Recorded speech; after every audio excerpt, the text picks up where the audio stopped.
दो छोटी सी कथा हैं जिन पे आज विचार कर रहा था, कल शामिल किया। दुर्योधन महाभारत के अंत काल के समय भीष्म पितामह के पास जाता है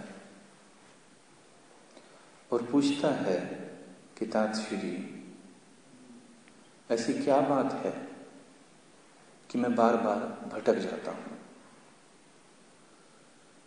मैं भी समझदार हूं, ज्ञान भी है, उसी गुरु से शिक्षा मैंने प्राप्त की है जिनसे पांडवों ने की, परंतु फिर भी मैं क्यों ऐसा हूं।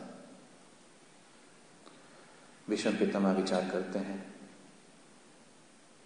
कहते हैं 3 प्रकार के लोग इस समाज के अंदर हैं, दुनिया में हैं। सात्विक, जिनके अंदर सात्विक गुण है। तामसिक, जिनके अंदर तामसिक गुण ज्यादा है। और राजसिक। फिर वो उदाहरण देते हैं कि सपोज करो किसी ने आपको अपशब्द कहे, कुछ बुरा कहा, जो सात्विक गुण वाले व्यक्ति हैं वो लकीर खींचते हैं जैसे हवा में खींची। गुस्सा आता है जैसे हवा में आया। अगर मुझे कोई अपशब्द कहता है और मैं अगर उस सात्विक गुण का व्यक्ति हूं तो गुस्सा सिर्फ इस तरह से आएगा, ना दिखाई देगा और ना कोई असर करेगा। दूसरे व्यक्ति हैं जो रेत पे लकीर खींचते हैं। उनको गुस्सा आया, रेत पे लिखा, 1 दिन बाद 2 दिन बाद ये समय के अनुसार वो लकीर मिट जाएगी। तीसरी कैटेगरी के व्यक्ति हैं जो पत्थर के ऊपर लकीर खींचते हैं और वो ताउम्र रहता है। हमें सिर्फ ये देखना है कि हम किस कैटेगरी में हैं, और अगर हम पत्थर की लकीर वाली कैटेगरी में हैं तो कोशिश करें रेत की लकीर वाली में आ जाए। हवा की लकीर तो वो बिरले ही होते हैं। सच ये है, अपने जीवन में, पूरे जीवन में शायद 1 या 2 व्यक्ति मुझे ऐसे मिले हों शायद, जो हवा की लकीर वाले हैं। अदरवाइज बहुत मुश्किल है। कोशिश करें हम सब पत्थर की लकीर वाले ना बने। कम से कम इतनी उन्नति तो आर्य समाज में आने के बाद कर लें कि हम रेत की लकीर तक पहुंच जाएं। और अगर हवा की लकीर तक पहुंच गए तो शायद वो व्यक्ति पूजनीय होगा, मेरे लिए तो होगा। दूसरा आता है दुर्योधन की मृत्यु के पश्चात। धृतराष्ट्र के पास युधिष्ठिर अपने भाइयों के साथ, अपनी माता के साथ और श्री कृष्ण के साथ आते हैं। उनको देखकर जो धृतराष्ट्र है वो बड़ा दुखी हो जाता है। उनको वहां पाकर उसको ग्लानि भी है अपने कार्य पे, जो उसने कार्य किया था। वो बड़े ही परेशान होकर युधिष्ठिर से कहता है, युधिष्ठिर, मैंने अपने जीवन में राजा के धर्म को छोड़कर, क्योंकि राजा का धर्म है राज कल्याण की सोचना, राज्य के कल्याण की सोचना, मैंने उस कल्याण को छोड़कर अपने पुत्र के कल्याण की सोच की, जो एक राजा के धर्म के विपरीत धर्म था। और उसका भुगतान आज मैंने भुगत लिया। जिस पुत्र के कल्याण के लिए मैंने अपना पूरा जीवन, अपने पुरखों की तपस्या, पूरा राज्य दांव पे लगा दिया, आज वो पुत्र ही मेरे पास नहीं है। ईश्वर ने मुझे बहुत अच्छा पाठ दिया। राज्य आपका है, आप इसे स्वीकार करो।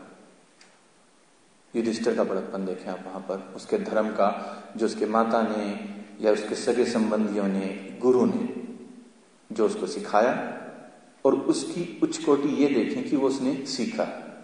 हम सबको अच्छी चीजें सिखाई जाती हैं, लेकिन कारणवश, अज्ञानतावश या अपनी बुराइयों के कारण हम वो अच्छी चीजें अपने जीवन में नहीं सीखते। युधिष्ठिर वहां पे धृतराष्ट्र को उत्तर देते हैं कि आप मेरे पिता श्री के समान हैं। आपको जो ये पद मिला था वो मेरे पिता के बाद मिला था। दुर्योधन वीर गति को प्राप्त हुआ है, एक राजा नहीं, क्योंकि दुर्योधन राजकुमार था। आज भी जो सिंहासन है हस्तिनापुर का, वो रिक्त नहीं हुआ है, उस पर आज भी आप विराजमान हैं। और मेरा आपसे कहीं भी कोई झगड़ा नहीं था। मेरा तो जो झगड़ा था वो धर्म और अधर्म का था। आज आपने अपनी गलती मान ली, अफसोस है। मेरे लिए तो इतना ही बहुत है कि धर्म की स्थापना हो गई। मैं आपको राज सिंहासन से नहीं उतार सकता, क्योंकि ये सिंहासन रिक्त नहीं हुआ, इसलिए मेरा तो अभिषेक हो ही नहीं सकता। उसका बड़प्पन और धर्म देखें, उसकी मां ने या उसके गुरु ने उसको क्या सिखाया और वो किस कैटेगरी में पहुंचा। कहता है कि मैं आपको हटाकर राज्य नहीं ले सकता, आप मेरे पिता के समान हैं, आप इसको चलाएं, मैं आपका सेवक बनके आपके राज्य में आपका सहयोग करूंगा। धृतराष्ट्र कहते हैं युधिष्ठिर, मेरे राज्य में कभी भी धर्म का सूर्य बलवान नहीं रहा। अज्ञानता, अधर्म, ये मेरे राज्य में सदैव रही, क्योंकि मेरी कमियां थी। मैंने लोभ, काम, क्रोध, मोह से अपने आप को इस तरह कवर कर लिया था कि मुझे वो चीजें, वो राजा का धर्म नहीं दिखाई दिया। और मेरा प्रायश्चित ये है कि आप आके इसको स्वीकार करें, और मुझे आशा ही नहीं, पूर्ण रूप से ये बिल्कुल पता है कि जब तुम इस राज्य को संभालोगे तो तुम्हारे राज्य में धर्म का सूरज, धर्म की स्थापना स्थापित होगी, और जो एक हर राज्य को चाहिए।